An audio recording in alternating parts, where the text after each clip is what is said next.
Welcome, everybody, to the Murders to Music podcast. My name is Aaron. I'm your host, and thank you so much for coming along on this journey. Tonight, we're going to explore the first and most traumatic event that occurred in my police career. Now, this event was the foundational building block for ultimately my leaving the police department with BTS. I'm not going to get into a lot of details about the scene, so you don't have to worry there. But it is very important to understand that as a result of this incident that was significant and affected a lot of lives, that as a result of this incident, it shaped the way I was as a police officer. It shaped the way I dealt with people. It shaped the way that I planned my funeral. Now, you might say, why are you planning your funeral? Well, I thought that was normal. According to my therapist, it's not normal to plan your own funeral. However, since 2003, I have planned my funeral. I have changed the pallbearers out throughout the years, depending on who was in my life at the time. I have changed out the music as new songs came up and as old songs went away. I have picked Bible verses. I have literally planned my own funeral. Now, I haven't planned my death. I have at times, but not recently. I haven't planned my own death, but I have planned my in the line of duty funeral. Why is that important? Well, let's talk a little bit about my career. First, I want to tell you about a call that I went on in 2002. I'm at the police department. It's a late one night. It's wintertime. I remember that night it was very, very cold outside, -5, -10 degrees. And being at the police department, I was sitting in dispatch and we got a call of a prowler. Somebody called from a neighborhood close by and they heard what sounded like a prowler walking around the outside of their house. It was a dark night. I remember the moon was up and the moon was bright. It was a clear sky. I drove to the location, which I was familiar with because I had been there for calls for service plenty of times, into that neighborhood. I parked half a block away, pulled up, my headlights were out, my tail lights were out. I walked up. I remember as I approached, I could hear the squeaking and creaking of the frozen snow beneath my feet.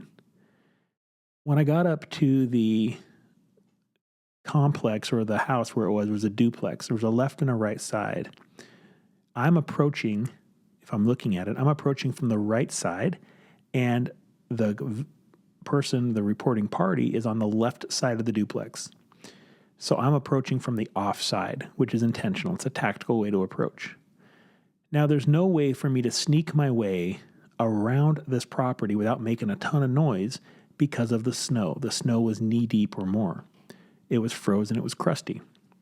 So as I approached the right side of this duplex, it's about 10:30 or 11 o'clock at night, and this gentleman came out onto the front deck. And I remember him vividly. He was a good-looking dude. He had on a leather jacket, maybe a white sweater of some kind underneath, and I remember he had an exposed gold chain hanging out over it. He looked like he was dressed up to go out somewhere. So he asked me what I was doing, and I said, hey, well, your neighbor called and said that they thought maybe there was a prowler, so they wanted me to check it out. And he recognized that I didn't have anybody with me. I was by myself, and he says, well, do you want me to walk with you? And up there, it's a different world. Yeah, I would love to take you with me. If we're going to get into a fight, I'd rather do it with somebody who is pro-cop and going to have my back. You see, the Kenai Police Department was so small, sometimes shift minimums were only 1 or 2 people. So if it was more than one call going on, then I might not have backup on these calls. And we got used to working alone. So we made our way around the back of the house. The only thing illuminating the night was the moon. I had my flashlight, but we didn't have it on. Made my way around the back, and as soon as I got around the back of the house, I saw it. There was a moose. The moose was there. It was making noise. That's what the caller heard. So I turn on my flashlight, double check it's just a moose. It's just a moose. The guy and I turn around. We walk right back on our same tracks. I walk him back to the door, shake his hand. He says he's going to go out to a bar and have some drinks over in Soldotna. I wish him the best of luck. We fist bump. We move on with life. I go to the neighbor.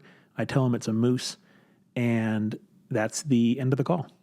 I go away. I don't think anything more about it. So that was in probably November-ish of 2002. So now let's go to June 12th of 1960.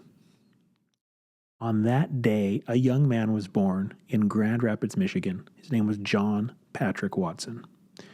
John Patrick Watson was a young man that grew up in Michigan, joined the Army, served his country, and after getting out of the Army, decided that he wanted to become a police officer. John became a police officer for the city of Kenai, the city that I grew up and I lived and I worked in. He became a police officer in 1985. John worked on patrol. He assisted with the detective unit. He was an all-around good human being. Now, I first met John 1 year after he came out of the police department. It was 1986. In 1986, John was still a rookie officer. I was 8 years old, and I came to the police department for my first ride-along. I remember the day. It was a winter day, and I remember that I met John sitting in the library of the Kenai Police Department. And you might think of a library as a nice, if a building has a library, it's got to be cool and nice and clad with nice wood and fabric. No, this is about an 8 by 10 room that has 3 walls of books. The 4th wall has a dry erase board and a window. And in that time, there was a large table in the middle, and all the police officers sat around and smoked cigarettes and their pipes and chatted and just bullshitted about life. That's what they did. When I came in at 8 years old, that's the first experience and memory I have of John Watson, was him in that room. For the next few years, I would go to the police department and I would rent books. I would check out books from that library. Now, none of the books had been written in the previous decade. They were all old, but I got to read some books about law enforcement, and John was my liaison. He was my point of contact when I would go in there and check out books as a youngster. He was always very nice and very kind. At 13 years old, I became an explorer. An explorer is a youth between 13 and 18 years old. It's part of the Boy Scouts of America, and we wear a uniform. Now, it's not a Boy Scout uniform. My uniform was navy blue with gray pockets and epaulets. It looked like a police uniform. I had a police badge. I wore a duty belt. On that duty belt was pepper spray, handcuffs, flashlight, radio, rubber gloves, and some keepers. Keepers are things that hold your belt together. So as we would go on these ride-alongs, we would get exposure to different officers, and I found 2 officers that I really liked to spend time with. It was John Watson and a gentleman named Jesse Rouse. Now, at 13 years old, these guys were ancient. Now, they were really in their 30s and 40s. But to me, they felt old and experienced and just knew what they were doing. You got to remember, I grew up around John, coming in and talking to him. So John was a familiar face. I remember that between 13 and 17 years old, when I moved to Phoenix, I logged about 3,500 hours of patrol time with the police department. Now, I'll say that a different way. What that means is I wasn't very cool amongst my peer group, because while my peer group was out drinking and partying, I was in a police uniform. And it's tough to be cool when you're wearing a badge at 13, 14, 15 years old. But it's the life that I wanted. And I got to spend time with people like John. So I got to spend time with John. I got to spend time with Jesse Rouse. And I got to learn a lot from both of those men. So then I remember one night I'm riding with John. And John was a big guy. John was 6'2", 6'3", 250, 260 pounds. He was a big man. And he'd get out of these patrol cars. They had Caprices and Ford Crown Victorias. And I remember he used to get out and he used to open the door, kick the door open with his foot, and he'd reach up and grab that A-pillar and pull himself up out of the car. And then when he'd get back in the car, he'd open the door, step into the apex of the door, grab that pillar, and fling himself down into the seat. Well, one night I'm riding with him, and he flings himself down in the seat, and he reached across with his offhand and closed the door, but he forgot to move his hand off that A-pillar, so he closed all his fingers in the door. And he started screaming, and I was trying not to laugh. And it's just one of the memories that I have of riding with him. And he closed his fingers in the door. Another memory, I was 14 years old, and we make a felony traffic stop. A felony traffic stop is a stop on a felony situation. It could be a stolen vehicle, it could be a warrant, it could be a gun call, it could be whatever. And I don't recall exactly what this call was, but there was 2 police cars. We were at the Kenai Spur and Gill, which is right on the edge of town. It was a daytime traffic stop. We made these felony traffic stop, 2 police cars, 1 bad guy car. They called the guy out on the PA. He walked out, walked backwards, knelt down on the ground, put his hands on the back of his head, and John told me, go and handcuff him. That's the kind of trust. John's letting a 14-year-old child go up and handcuff a 40-year-old man for a felony traffic stop. I went up, I handcuffed him, I brought him back, and that's the first time I handcuffed somebody for a felony. I arrested somebody for a felony, and it was pretty exciting. And John trusted me and knew that I was capable of doing what he wanted me to do. So that was really good. So then I moved to Phoenix, Arizona. When I moved to Phoenix, John stayed in touch with me, and an opening came up at the police department. I applied for it. John was a strong advocate for me, and I came back and finally got hired with the police department. Well, after I got hired, John was my mentor. He was a field training officer for me. We worked alongside of each other. He taught me a ton of stuff, and there's a field training program that officers go through, and that means you ride with seasoned officers for a period of time. You're judged, you're rated, you're graded, and either you pass or you fail. And John was one of my field training officers. So as life moved on through the police department, we got to know each other quite well. John was a family man. He was born and raised. I wasn't born, but he was raised and grew up in Kenai as an adult. He raised a family there. He was a Christian, part of a church. He helped with the Boy Scouts. He assisted to assemble and form a Harley-Davidson motorcycle club. John was the kind of police officer that was a father figure. I was a hard ass. If I could go out and write 60 or 70 tickets in, a shift in a town of 7,000 people, then and wonder why my name got scratched into the stall at the local Safeway store that Aaron's an asshole, John wasn't that guy. You would have never seen his name scratched onto any stall, because John was the kind of guy that would mentor and teach and take the time as a police officer to guide, counsel, father, and use these opportunities as learning moments. Now, it doesn't mean John wouldn't arrest you or kick your ass if needed, but he was a big, gentle giant. That was John's approach to law enforcement. That was his approach to life. So in late November, early December, about the same time that I had that moose call, I was a defensive tactics instructor, and I would hold defensive tactics courses for the police department.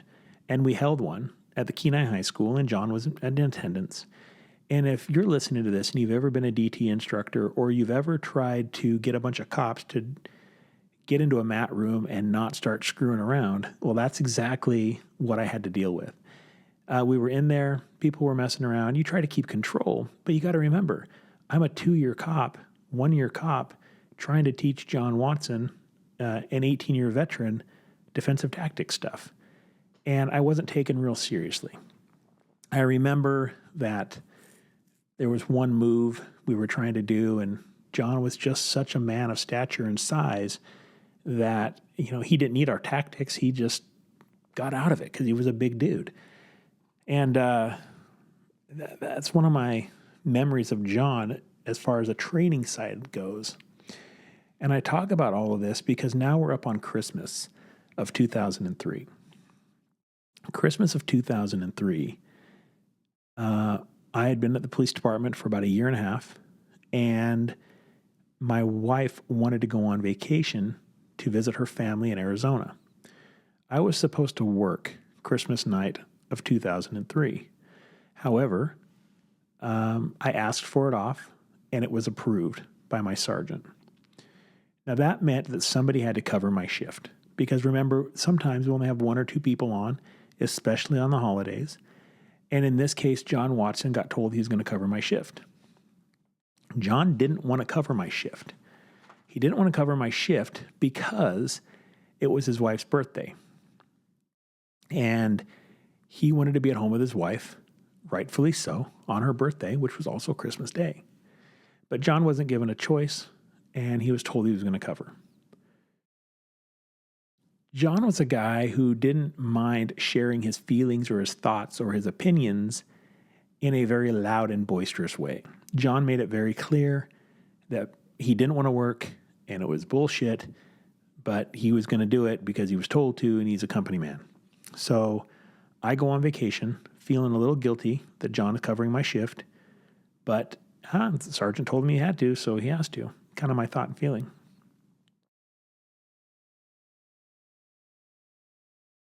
So,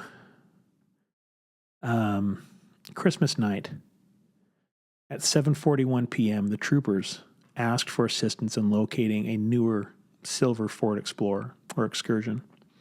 You see, a citizen had reported that they were having Christmas dinner, and this strange man and his girlfriend and a dog came into their house in a rural part of the area, ate, and then left. Once they left, everybody wondered who the guy was, who invited him. A stranger just came in. Nobody said anything. He didn't say anything to anybody. The girlfriend sat in another room. He ate. He left. And everybody's like, did you invite him? Well, I didn't invite him. Did you invite him? Nobody invited him. So they realized that there was something weird, so they called the Alaska State Troopers. The Alaska State Troopers were able to put out a BOLO, or a be on the lookout, for that vehicle, and they had a license plate. The license plate came back to an address in the city of Kenai. John was at the police department and got the call for service. He had to drive about, on icy roads, 15, 18 minutes away from the police department. It was 17 degrees below zero that night. I was in warm Arizona, and John had to drive across town to a rural part of the city, way outside of the core main area, to look for this suspicious vehicle. Didn't know what the circumstances were, but that's what he had to go do. So he left the police department.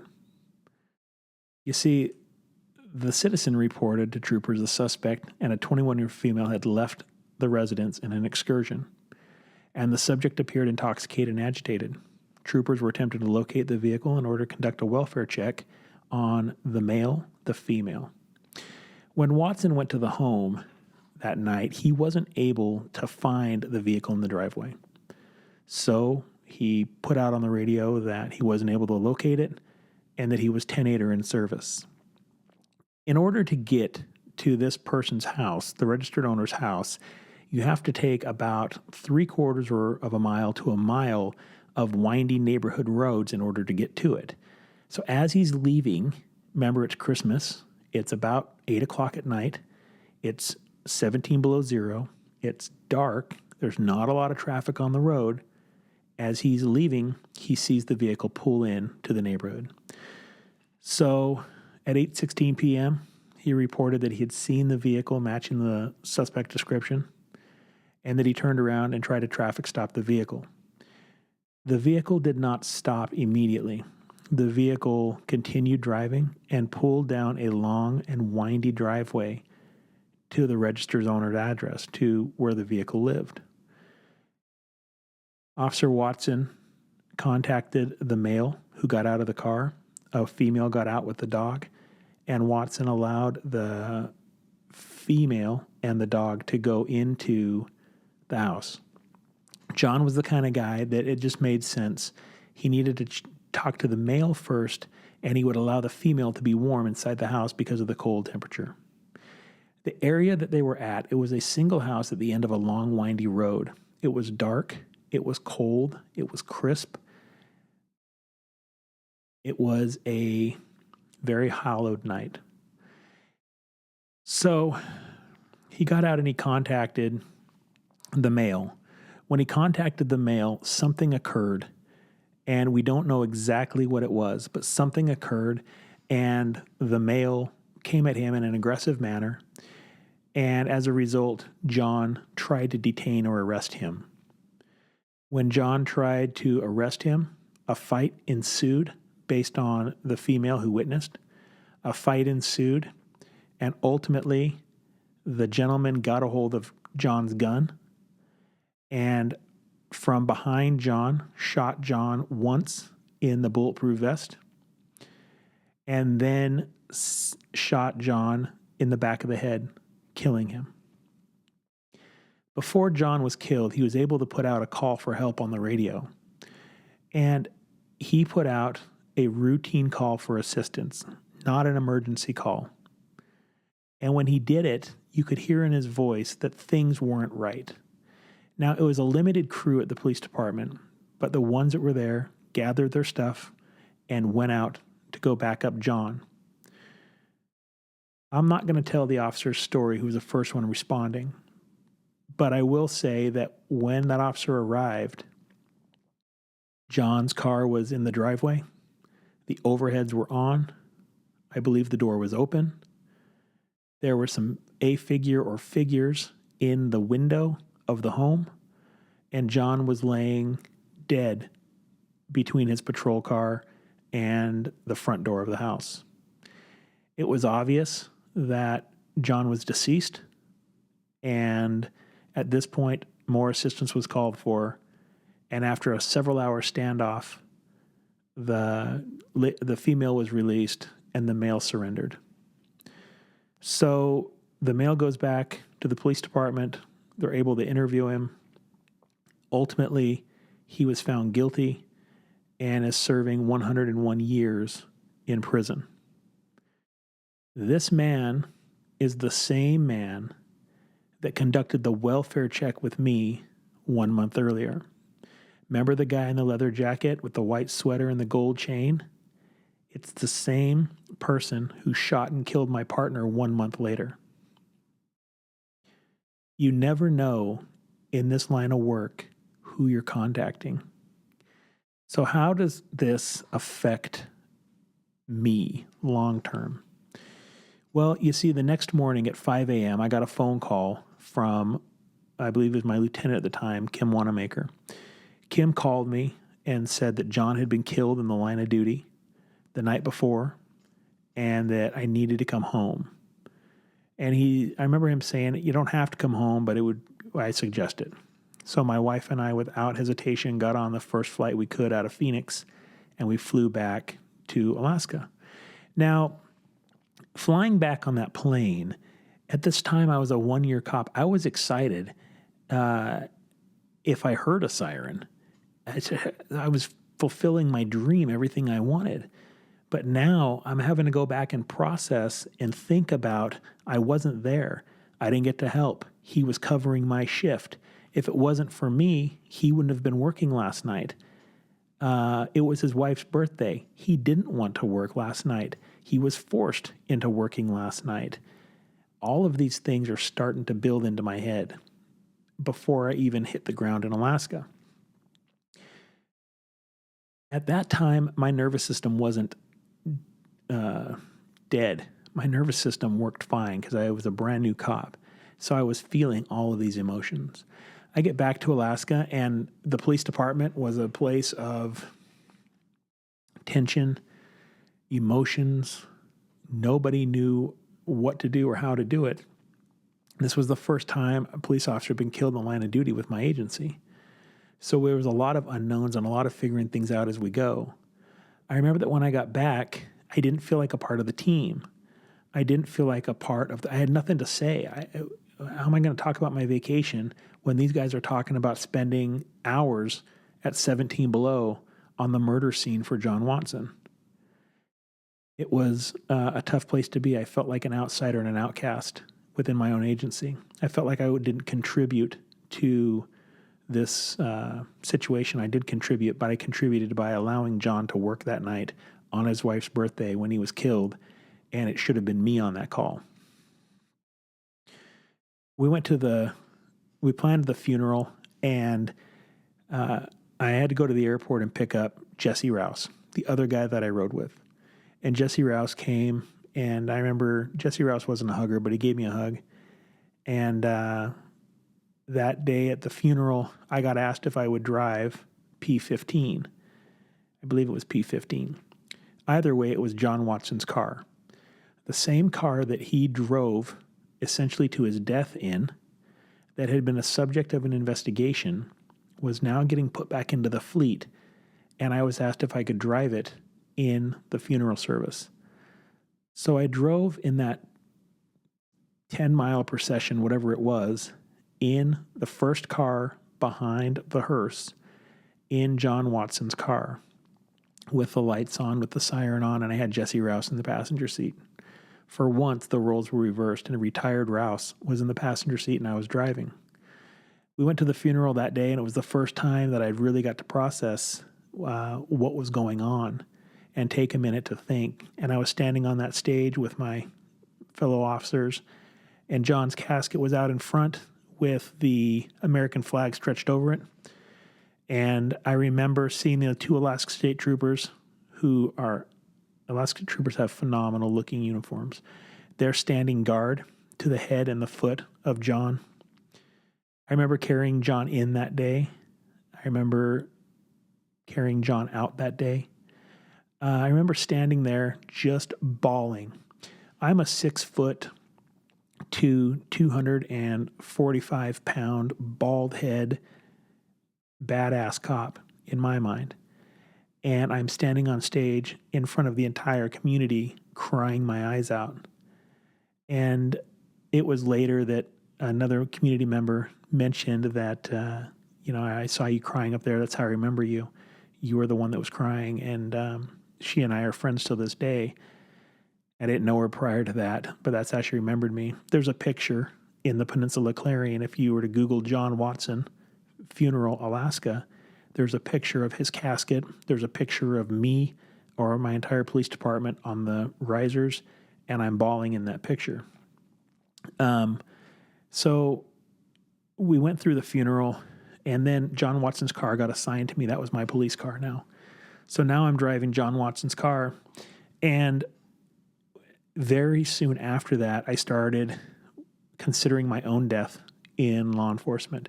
I had just watched my hero, a hero to many, a man who was big and strong and tough and just a phenomenal police officer, just got murdered in the line of duty by a guy who I met 1 month earlier, and I trusted him enough to do a Prowler check with me.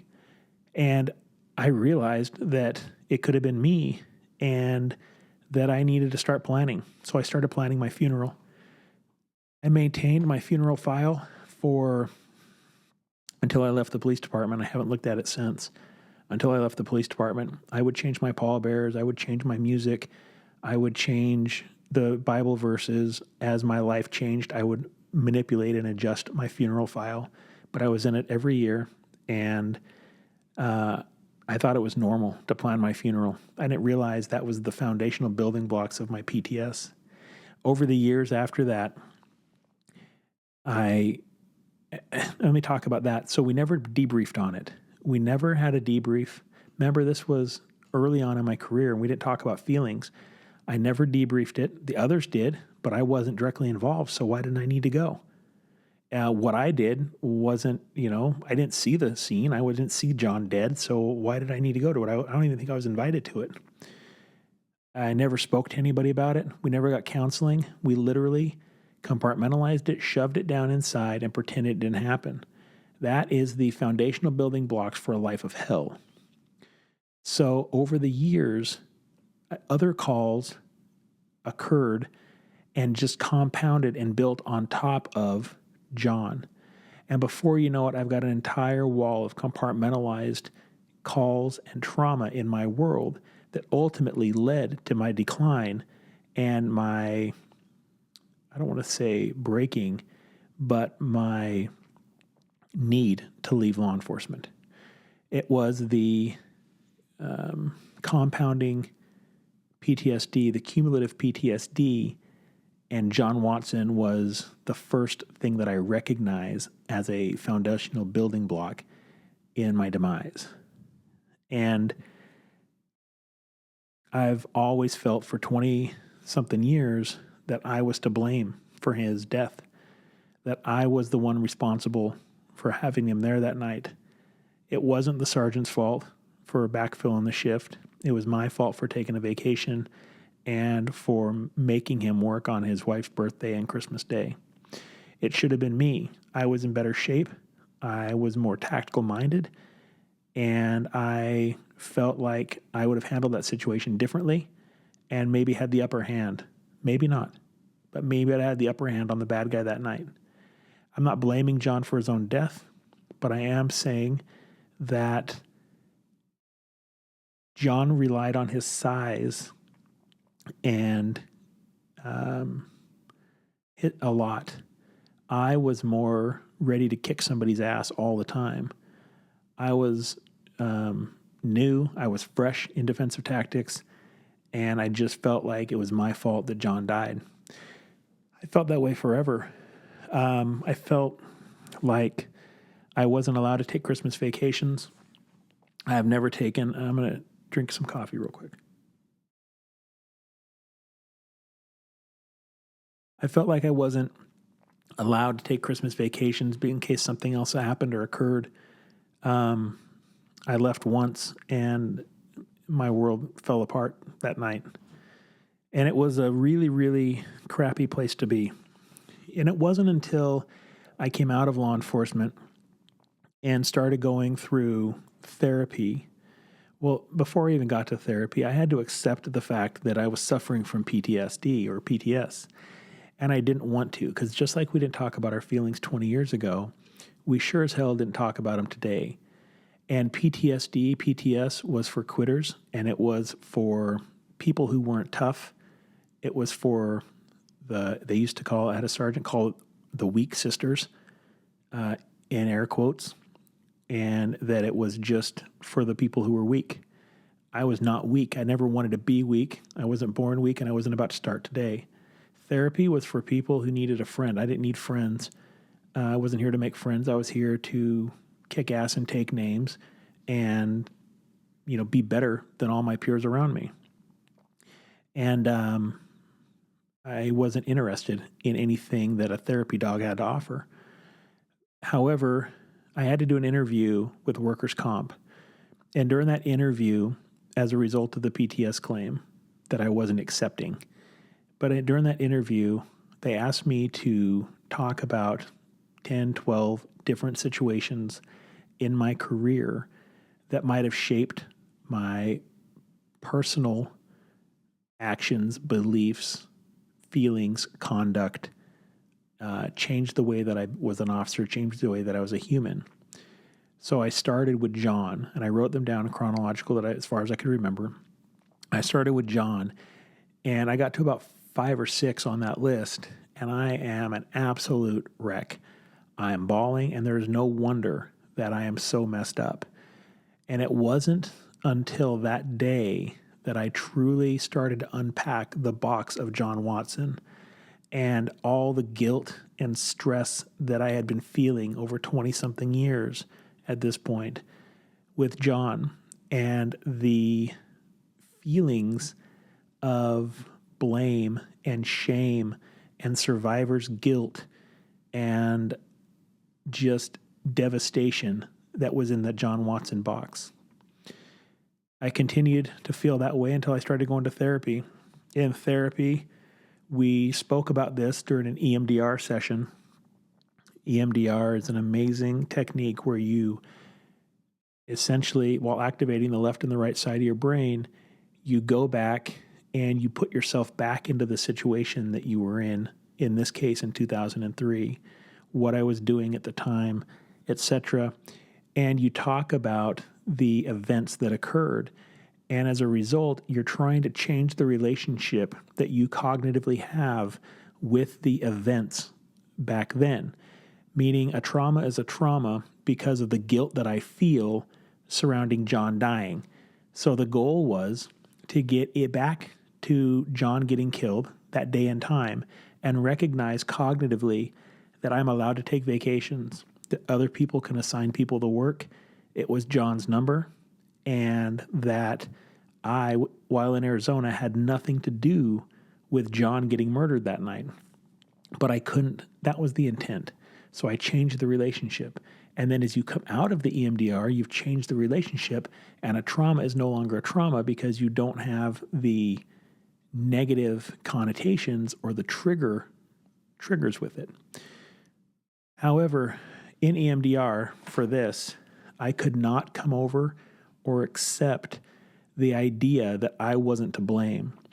The therapist and I went through all of our EMDR modalities and the disturbance level. How I felt talking about it was still super, super high, and I wasn't getting over it. And the therapist stopped the session, and she said, "I know that you are a Christian. Can we talk about God?" And I said, "Yeah, sure." She said, "Who was with John that night when he was murdered?" And I said, "Well, the bad guy, the girl, and the dog." And she's like, "Who else was there?" And I'm like, "Well," I said, "God was there." And immediately hit me that, and whether you agree or not doesn't matter to me. But it was in that moment that I recognized that I wasn't to blame, that our beginning day and our last day is already predetermined if you're a believer. And God had John right where he wanted him that night. That is the way the script was written long before I was involved. And me going to Arizona had nothing to do with what occurred that evening. And I am not to blame.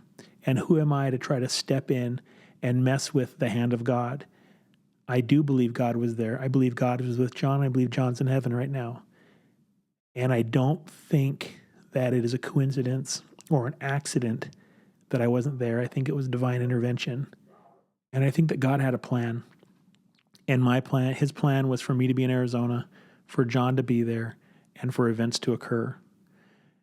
And it was in that moment that I was able to unpack that box and release some of that self-guilt and be able to talk about this without completely breaking down, because that was the pivotal point that I needed to change my relationship with the events that occurred. I was not to blame.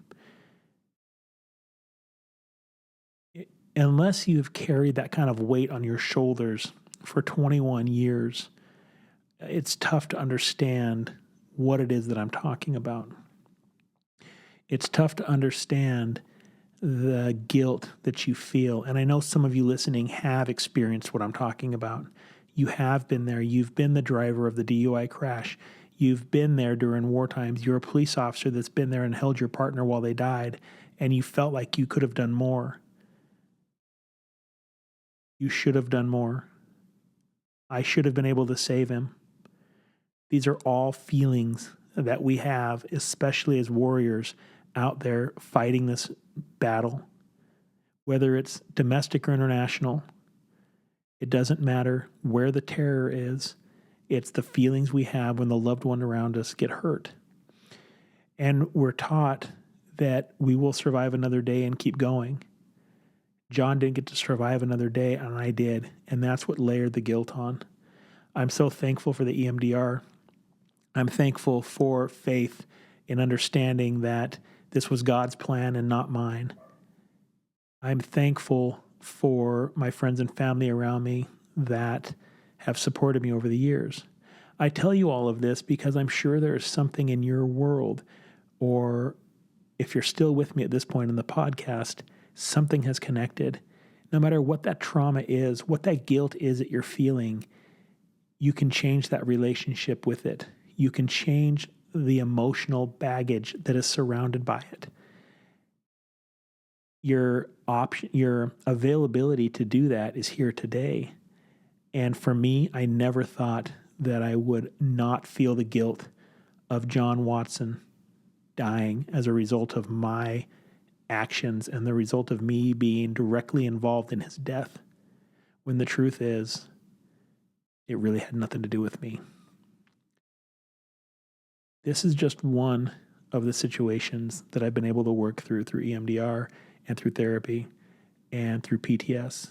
Whatever your situation is, whatever you're going through, know that there's people out there that can help you.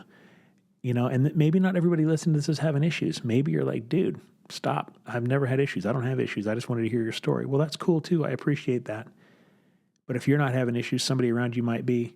Open your eyes, pay attention. If you see something, say something. Help your buddy out. Thank you guys so much for sticking around for another episode of the Murders to Music podcast.